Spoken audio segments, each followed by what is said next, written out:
un poco lo que vimos la otra vez. Si bien estos conceptos lo van a ver luego, pero bueno, mejor que lo vayan viendo ahora en forma sencilla y después ya, bueno, los tienen incorporados. Habíamos hablado de una volumetría,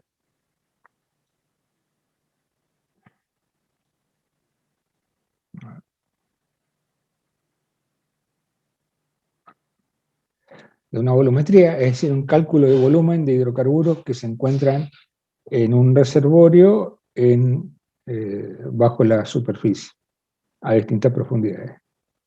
La acumulación de petróleo original total la vamos a denominar con la letra N.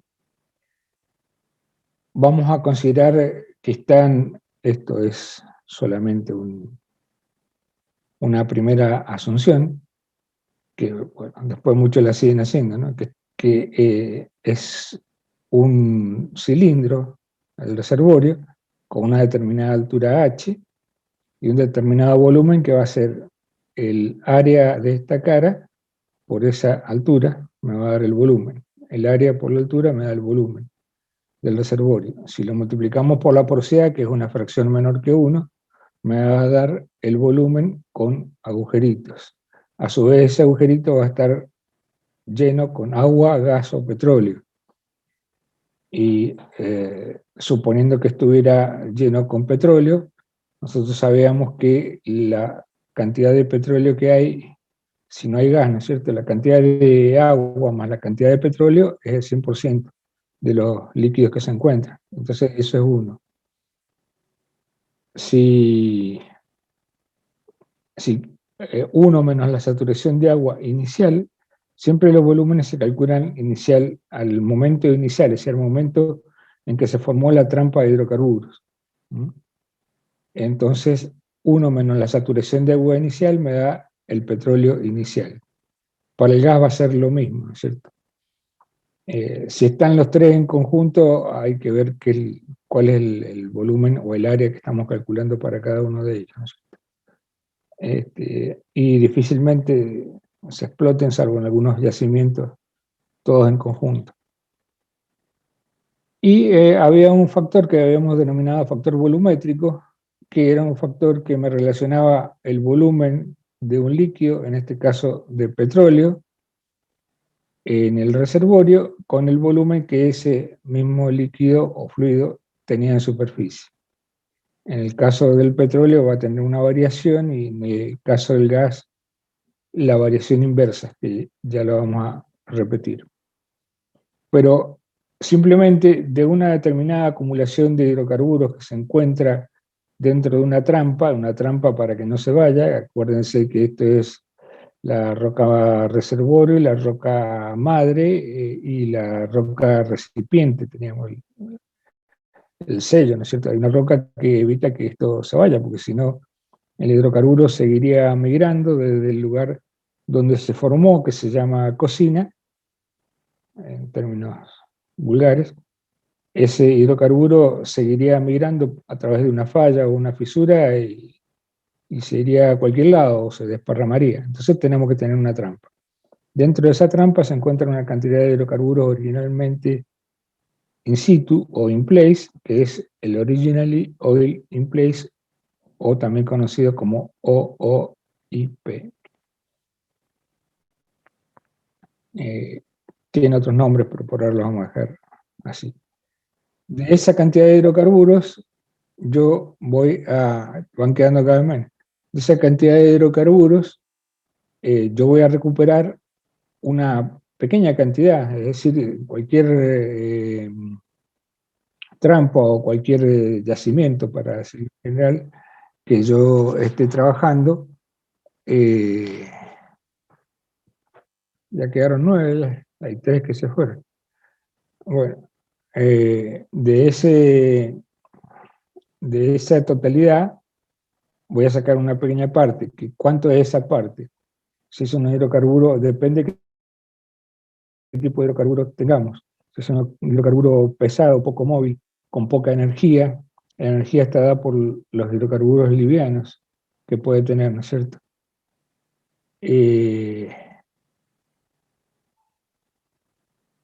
No sé por qué se están yendo, si entraron porque eran de industrial o no sé cuál es. La gracia, la verdad que eran 12 y quedan 7 ahora. Ideal para tomar algún ejercicio o algo después. Este, ya le dije, ustedes son los artífices de su propio destino. Y ustedes están siendo calificados ya en este momento en la industria. Esta cantidad voy a recuperar una cantidad pequeña, puede ser un 8%, 10%, un 12%, que sería lo mínimo que se puede recuperar. Todo lo demás queda abajo.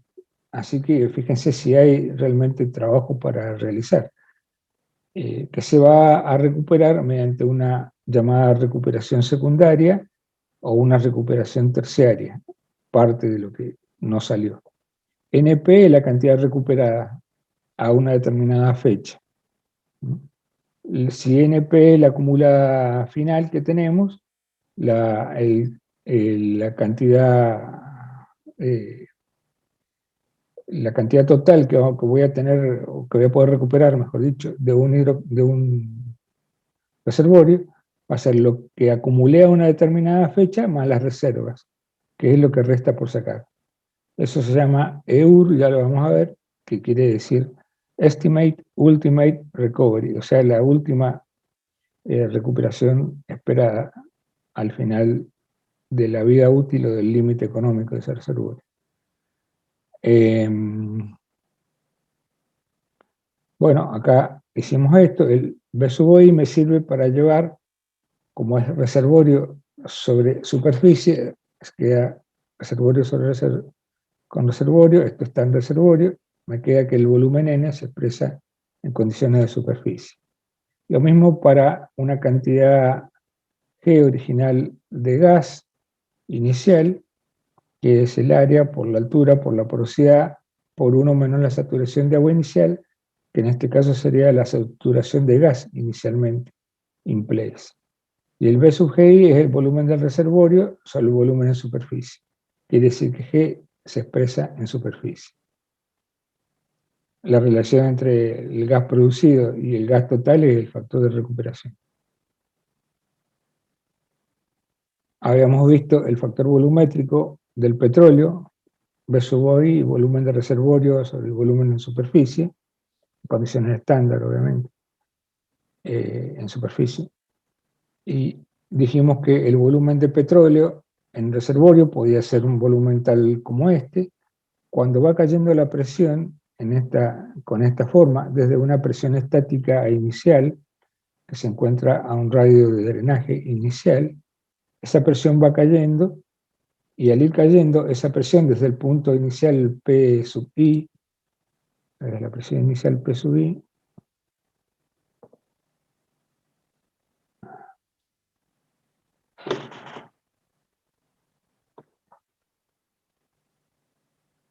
que es la presión que tenía el reservorio cuando se formó, ¿no es cierto? Desde esa presión inicial, que está en este punto, va cayendo, suponemos isotérmicamente, que más o menos se cumple, y habíamos dicho que había un diagrama presión-temperatura, un diagrama de fases, que era el que correspondía a una mezcla de hidrocarburos. No es una sola línea porque hay una mezcla de hidrocarburos, entonces es un área. Si tenemos un hidrocarburo liviano, esa mezcla de hidrocarburos va a tener un diagrama de fases más paradito como este, y si es un petróleo más pesado, es decir, con pocos componentes livianos, metano, etano, propano, butano, pentano, sino que tiene, este sería básicamente eh, eh, cadena 10 carbonos de cadena, 11, 12, 20, 30 cadenas hidrocarbonadas, o sea que es poco, muy pesado, pocos componentes livianos tiene, va a tener una diagrama de fase más achatado. Entonces veamos, en un petróleo liviano teníamos este punto a la izquierda del punto crítico que se llama la curva del esta curva de acá, que se llamaba curva del bubble point, o punto de burbuja, que es el punto en el cual empieza a aparecer una burbuja de gas. Mientras tanto está en fase líquida, monofásicamente, va perdiendo presión, se va expandiendo, llega hasta el punto de burbuja, o también conocido como tensión de vapor o presión de vapor, y comienza a evaporarse. Así comienza a ebullir, en definitiva, a una temperatura constante, pero lo hace porque estoy bajando la presión. Entonces, ahí encontramos que desde este primer punto rojo hasta la presión inicial, está en estado monofásico, y ahí ya empieza a liberar a esta presión P sub X, comienza a liberar gas o vapor. En cambio, si el diagrama fuera más achatado, un petróleo pesado, seguiría desde este punto hasta el segundo punto rojo, desde la presión inicial, el segundo punto rojo, seguiría en fase líquida. Y recién acá comenzaría a liberar hidrocarburos en fase vapor. ¿Por qué? Porque tiene pocos hidrocarburos livianos, entonces va a tardar más en que entren en ebullición esos hidrocarburos, o que se vaporicen. Y acá se van a vaporizar más fácilmente.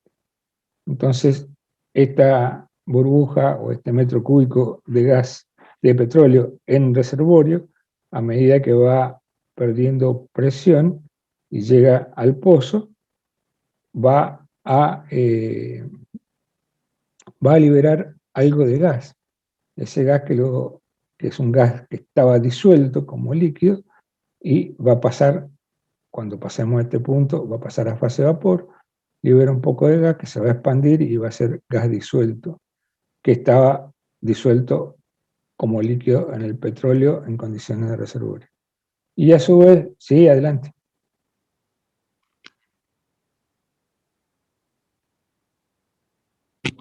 Sí, sí, acá también. De acá para acá en el reservorio la consideramos constante.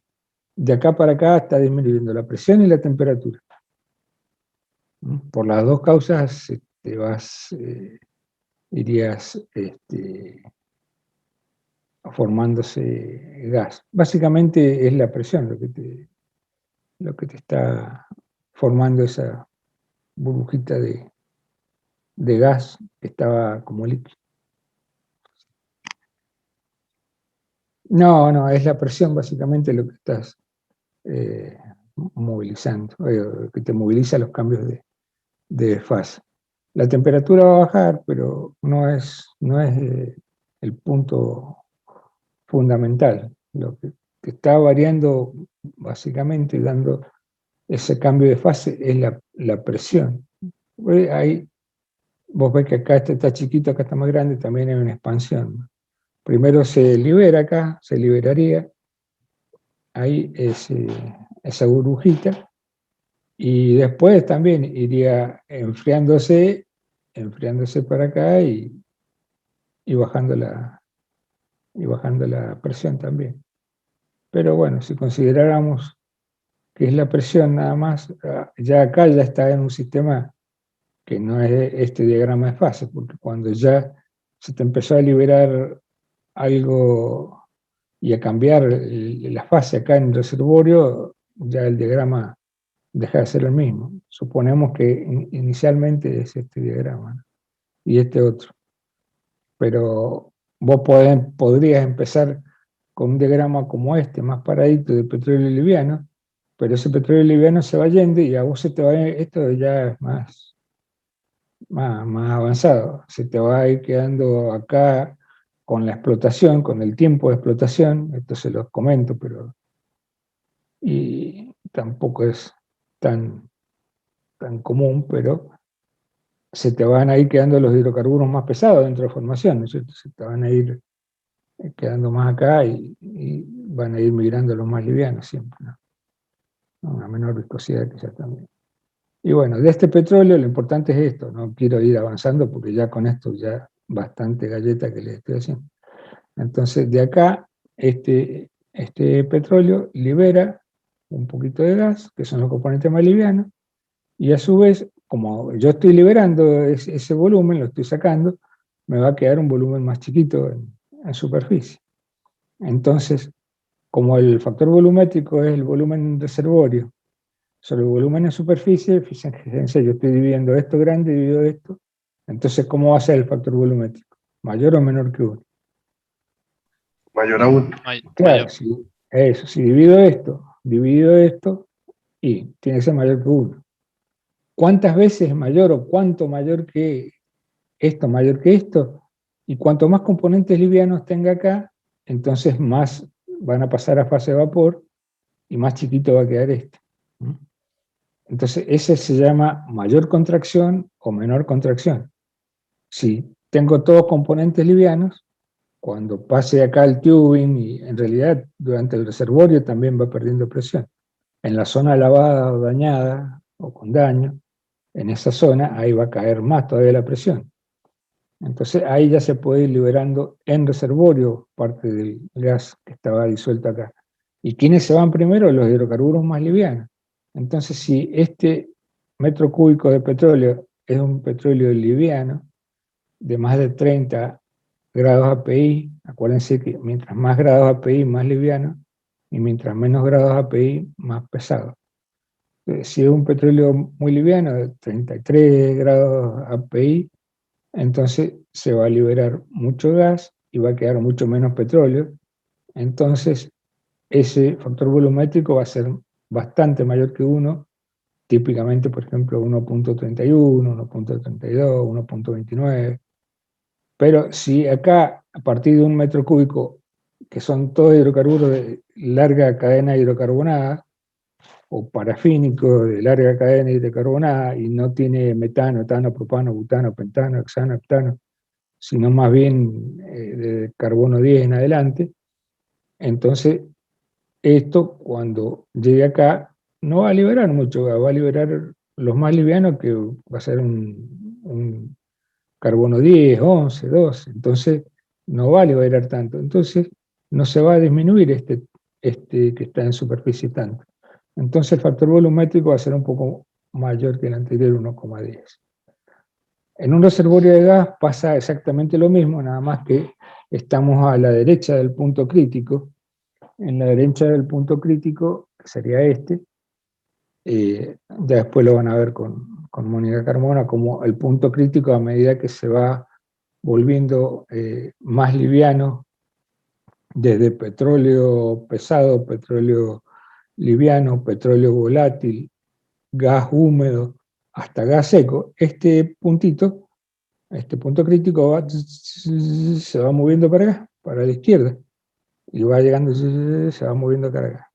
Y esta curva va siendo, como les va a decir Mónica, como un puño que se cierra. Esto se va plegando para allá y acá va quedando el punto crítico, va a quedar por acá, si es gas seco. Pero bueno, dejémoslo ahí. Este es un reservorio de gas. Acá tengo gas de este lado. Este es el punto crítico.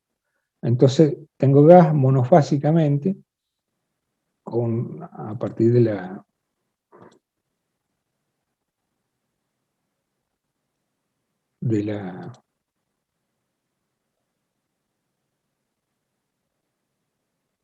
presión inicial, ¿no?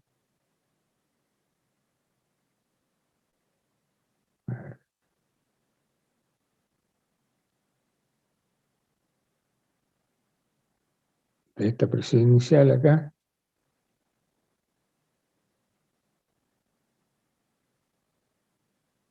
Esta es una rayita que dibujé, no sé para qué le dibujé.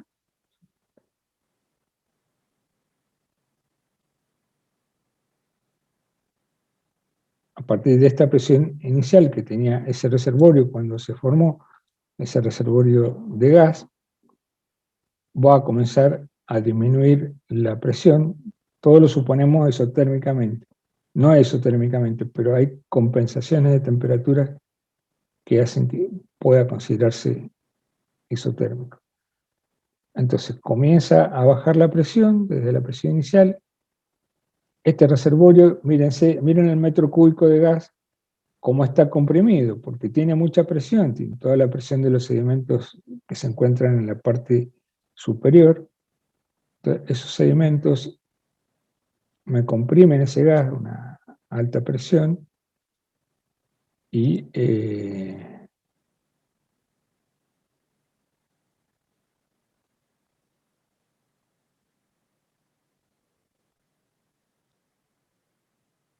y el volumen, el metro cúbico de petróleo de gas, ocupa este volumen, chiquitito. Pero después, cuando va bajando la presión, igual que acá baja la presión, ¿no? Cuando va bajando la presión, empieza a condensarse, que sería este punto de acá. ¿Mm? O sea, no lo quiero marcar, pero este punto de acá, donde empieza a aparecer, sería este petrolito de acá, condensado, mejor dicho, que se les comienza a liberar, ¿no es cierto?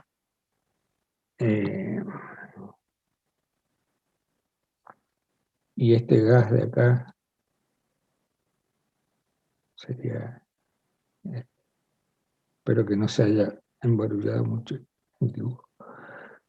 Bueno, entonces acá paso por este punto y comienza a aparecer la primera gota de líquido.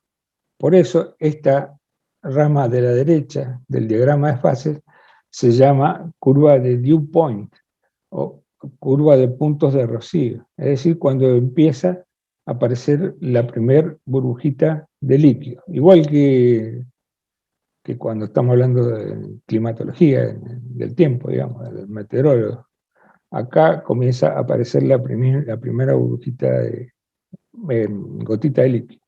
¿Ven? Entonces sería este líquido. ¿Qué son? Los hidrocarburos más pesados de este gas que acá comienzan, al bajar la presión, comienzan a pasar a fase líquida. Una partecita de esto va a fase líquida. Cuando disminuye la presión se descomprime, va a aumentar.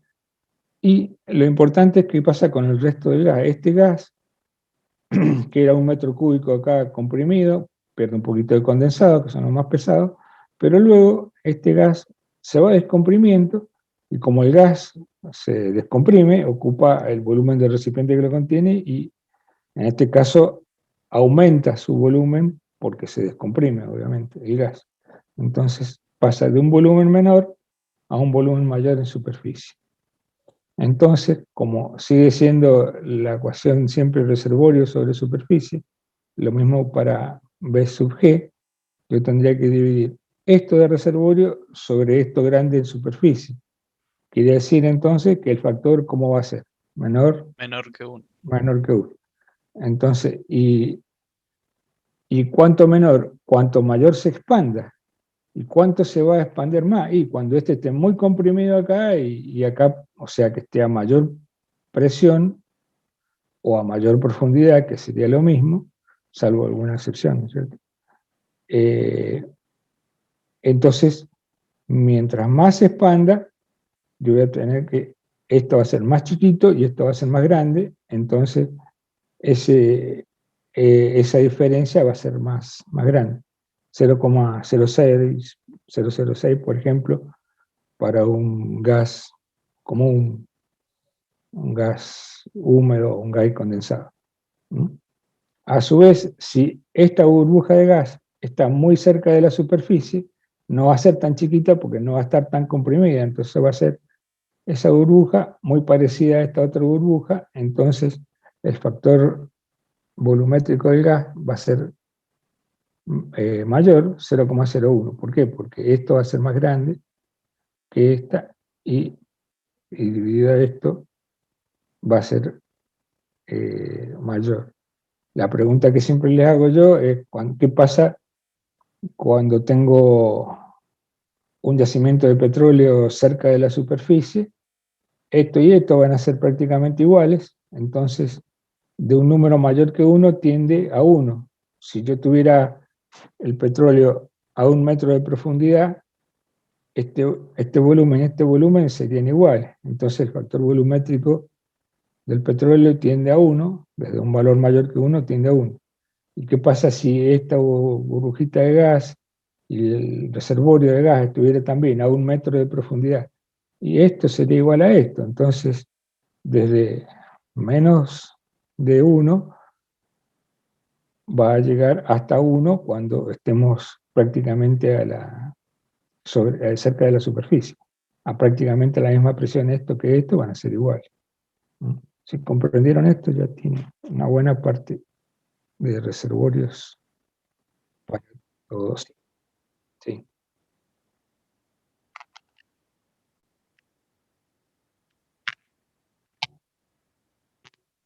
Claro, claro. No es que sea mayor, es 1 metro cúbico, pero algo se te comienza a liberar acá, exactamente en el punto en que vos bajes de este bubble point. Pero vos eso, ahí podés bajar. Acá, podés bajar acá, acá, acá, acá, acá, acá, en el caño, acá, acá, acá. Bueno, en algún momento vos vas a pasar de esa presión de esta parte izquierda de la curva de diagrama de fase. En algún momento vos vas a pasar por acá. Podés pasar acá en el reservorio o podés pasar acá, donde ya sería más mecánico, digamos, porque estás subiendo, digamos, estás bajando tu presión, ¿cierto? Pero en algún momento vos vas a pasar, pero acá partimos de 1 metro cúbico. Pero suponete que acá en este punto, ahí bajaras ese punto, fuera este punto. Y bueno, ahí te empieza a liberar gas en reservorio. Y comienzan a viajar por distintos carriles y bueno, y hay una serie de problemas que no los vamos a ver ahora, los van a ver después en las próximas materias. Pero bueno, lo importante es que tengan este conocimiento. Eso lo vamos a pasar. Y ahora vamos a ver el flujo lineal de fluido incompresible. Así vamos a tomar un paralelepípedo que tiene una cara perpendicular A, un caudal Q perpendicular. La distancia entre el punto 1 y el punto 2 va aumentando desde 1 hacia 2. Y el flujo de este fluido va a ir desde 1 hacia 2. ¿Por qué? Porque P1 es mayor que P2. Entonces es lo mismo que decir que si P2 es mayor que P1, la presión disminuye desde acá para acá y la distancia aumenta de acá para acá. Entonces, al tener esas dos variables del gradiente de presiones, en definitiva, que es presión versus distancia, es negativo, entonces uno tiene que colocarle el signo negativo nada más que para el objetivo de que no le dé negativo. Nosotros podríamos ponerlo, no ponerlo, no interesa eso, porque ustedes están muy preocupados por los signos. Y en realidad lo que deben preocuparse es por la física de los fenómenos. Pero bueno, todavía están en un paso intermedio, saliendo de la base de ingeniería, de la base general para todo, y ya entrando en lo que tienen que usar para la ingeniería en general, ¿no? Que ya no va a signo negativo, si va para allá, si va para acá. Prácticamente se usa muy poco eso. Ya uno ya sabe para qué lado va a ir, sabe que va a ir de acá para allá, de la mayor presión, de la mayor presión a la menor presión. No hace falta ponerle negativo. Entonces, la ecuación de Darcy, perdón, es una constante, que es la permeabilidad, el negativo porque esta variación es inversa, y después a que es el caudal es proporcional al área, a esta área de pasaje, y inversamente proporcional a la viscosidad, y directamente proporcional al gradiente de presiones. Bueno, acá les habla de la permeabilidad un poco, miren ustedes. Entonces vamos a ver un flujo lineal de fluido incompresible. Incompresible, entonces ya ahí tenemos que no lo vamos a considerar como que no se comprime, como que no tiene compresibilidad o es muy baja. Y vamos a ver acá un ejemplo que sería el caso de una fractura hidráulica, que nos vamos a adelantar, pero para dar el ejemplo nada más. Una fractura hidráulica es romper la roca, si este es el pozo, este cilindro, se rompe la roca en aquella dirección y en esta dirección, cada uno es la misma dirección en realidad, se llama un ala de la fractura que tiene un ancho W. Y entonces, fíjense que como yo creé este canal, todo este canal favorable a que se mueva el fluido, este canal, el que yo creé,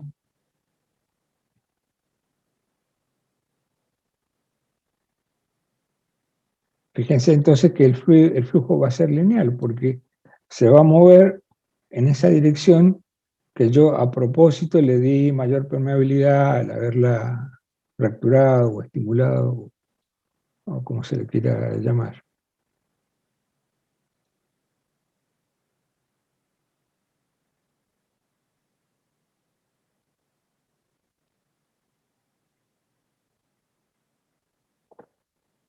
Entonces va a ser lineal. Este es el caso que vamos a ver nosotros ahora, un flujo lineal. Es decir, que va a venir del reservorio, que es todo esto que está rodeando, va a moverse hacia esta fractura, el fluido, y desde ahí se va a mover linealmente hacia el pozo. O sea que se va a mover linealmente siguiendo esta dirección, que es la de máxima permeabilidad creada artificialmente. O lo que es lo mismo, si esta fuera una fractura, se va a mover en esta dirección, digamos, en ese canal creado artificialmente. Entonces habíamos partido de que la ecuación de Darcy me decía que Q igual a menos K por A sobre mu por el gradiente de presión. Separando las variables, diferencial X lo mandamos con Q, ¿m? Y entre qué varía, entre 0 y L, ¿no es cierto? Entre 0 y L, o 1 y 2, o entre 0 y L, y 1 y 2 serían las presiones 1 y la presión 2, ¿no es cierto? Y la parte que queda acá es menos K por A sobre mu por diferencial P. Estamos en una sola dirección, son diferenciales absolutas. Entonces, L es la longitud final que tiene, que corresponde al punto 2, y para 0, que sería donde se inician las X, le correspondería la presión 1. Integrando me queda esto, me queda L, y esto es sencillo, me queda P2 menos P1. En realidad, esto tendría que ser, ¿está bien? Ser L. Pero como tengo el negativo, P1 es mayor que 2, este negativo me hace que P2 menos P1 cambie a P1 menos P2.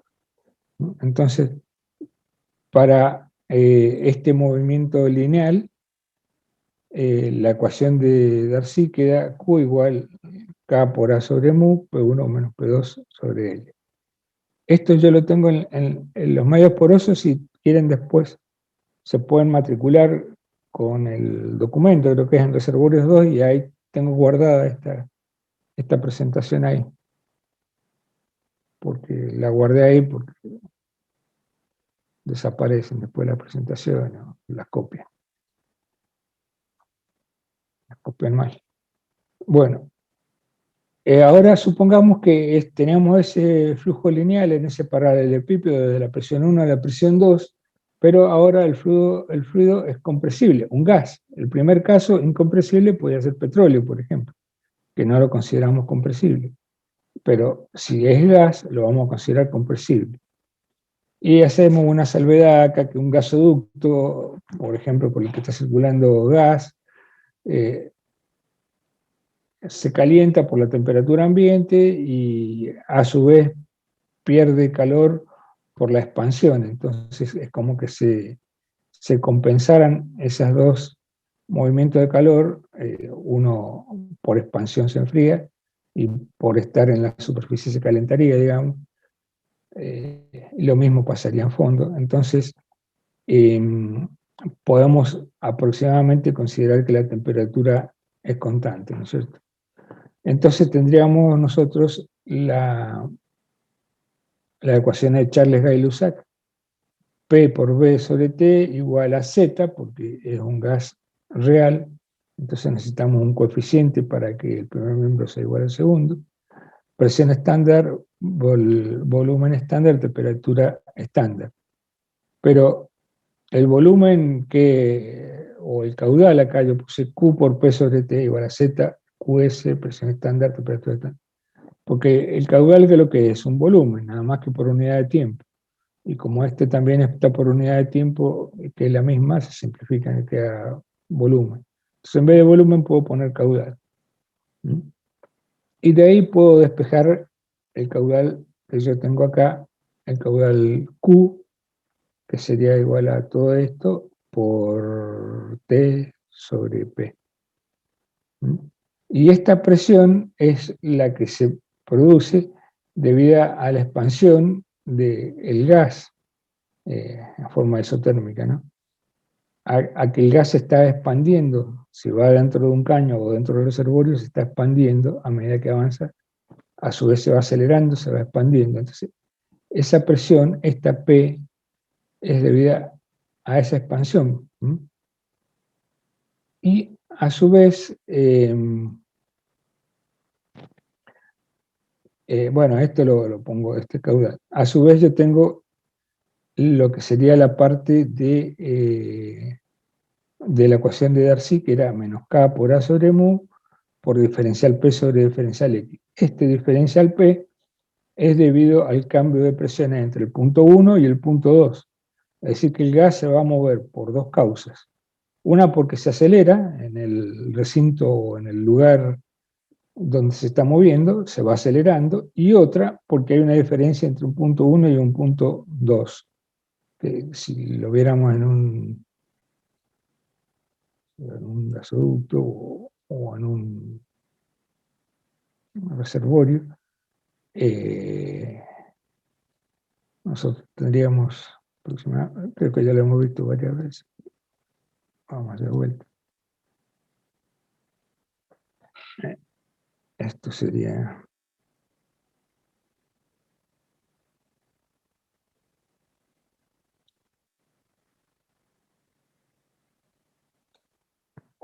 ahí después el momento siguiente, esto estaría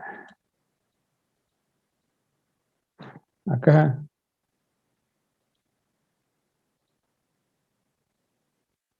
y en el momento siguiente esa onda, digamos, que se va, acá no,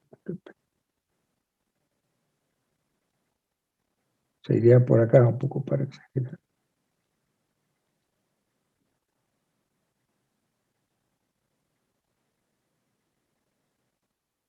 Entonces ven cómo esto se va expandiendo desde el punto 1 hasta el punto 2.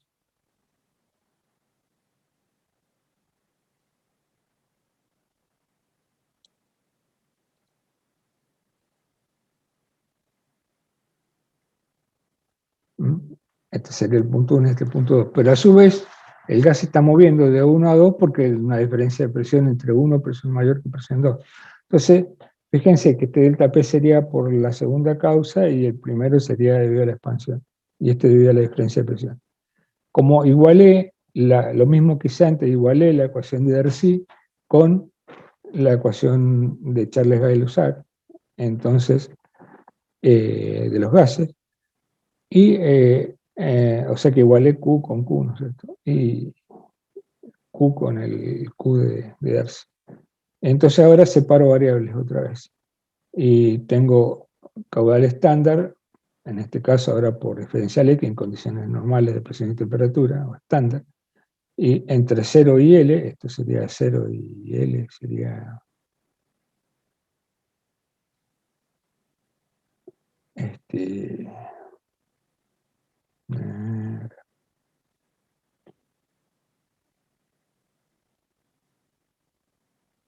esto sería 0, esto sería L o 1 y 2.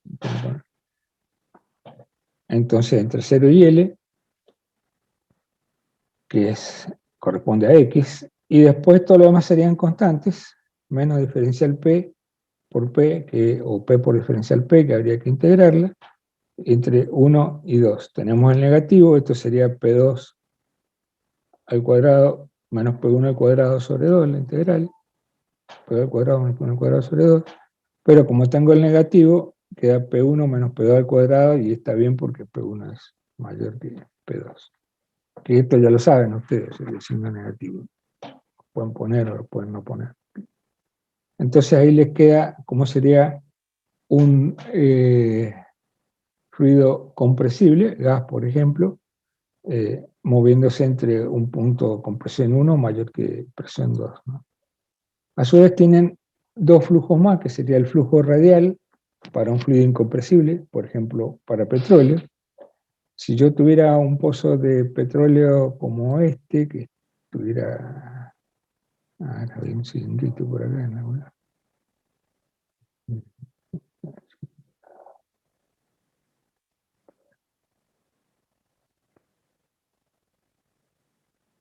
Vamos a practicar primero.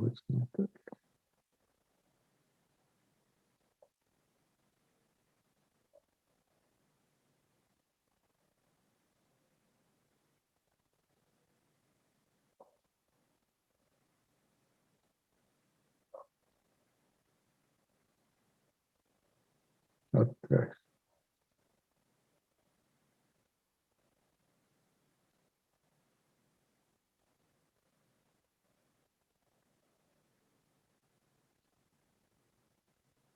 Lo voy a superponer, pero clarito como para que no mezcle mucho.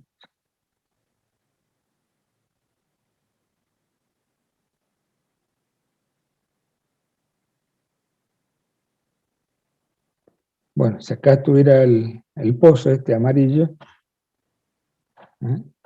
O sea, tengo que ir. Ahora no voy a recibir más a nadie, estoy jorobando. Entonces tendríamos una altura H, de esta sería la capa productiva, el reservorio nuestro, y va a producir desde este punto que yo lo llamo radio de drenaje RE, que es el punto donde yo tengo la máxima presión estática, que es la presión E sub B, que se encuentra justamente a un radio RE, y tengo dentro del pozo una presión que llamo presión dinámica de fluencia, que sería PWF, W de Well, ¿no?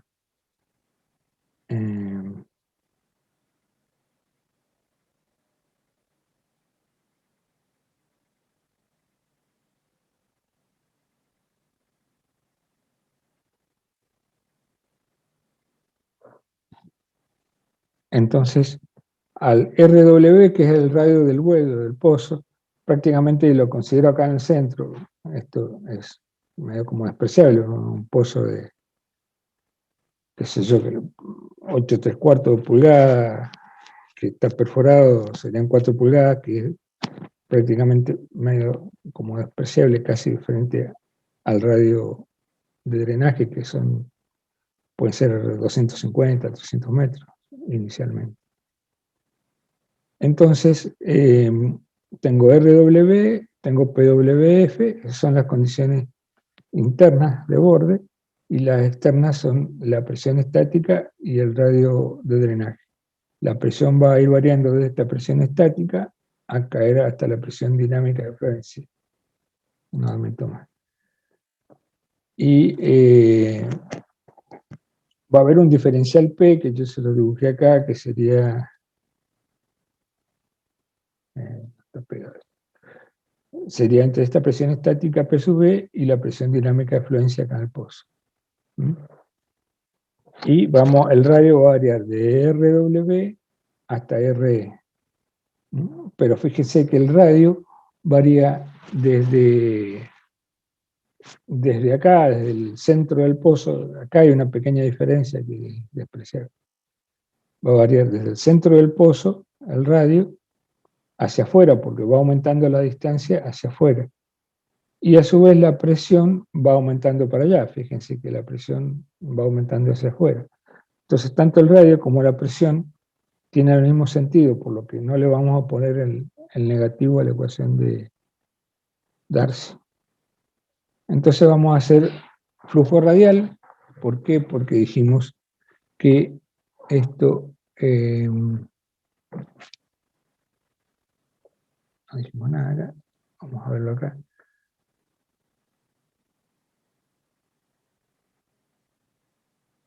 el flujo se dirige todo hacia el pozo, ¿no? Radialmente. Las líneas de corriente, si quisiéramos expresarlo bien, se mueven todas.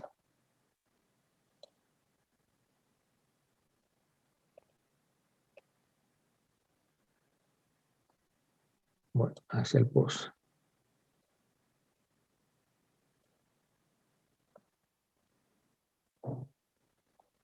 También algunos le llaman flujo cilíndrico, porque en realidad todo el cilindro, esto se produce acá, pero se produce en toda la altura, ¿no?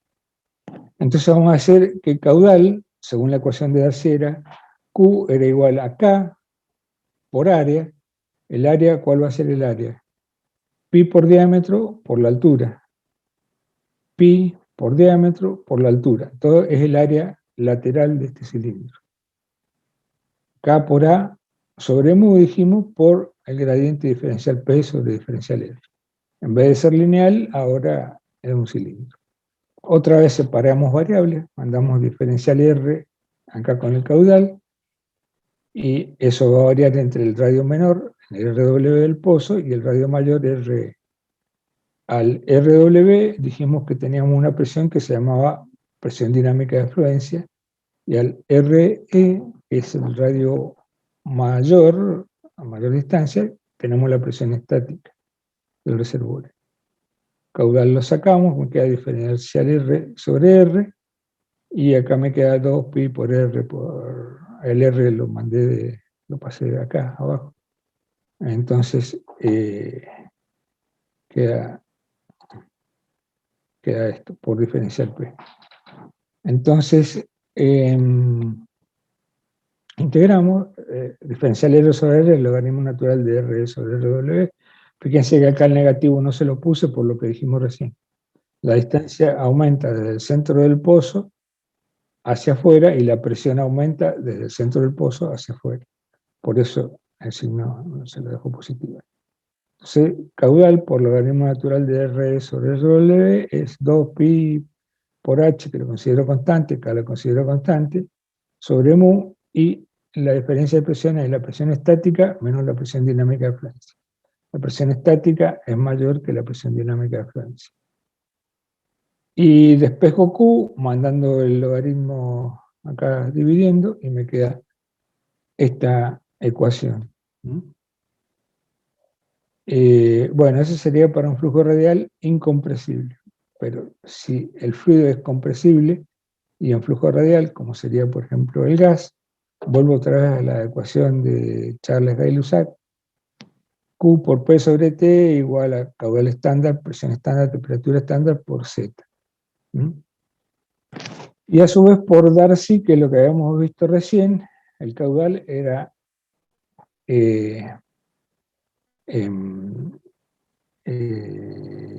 K por A, que es 2pi por R por H, sobre mu por el gradiente.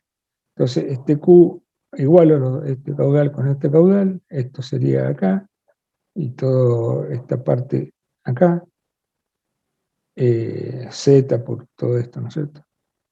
Y T sobre P lo mandé para acá, despejo el caudal acá, lo pongo, y acá el caudal lo pongo también acá, igualo las dos, y separo diferencial R con el caudal, diferencial R sobre R, con el caudal estándar ahora, saco todo lo que era constante, o consideré constante, como la temperatura, por ejemplo, y me queda la presión entre la estática y la dinámica de afluencia.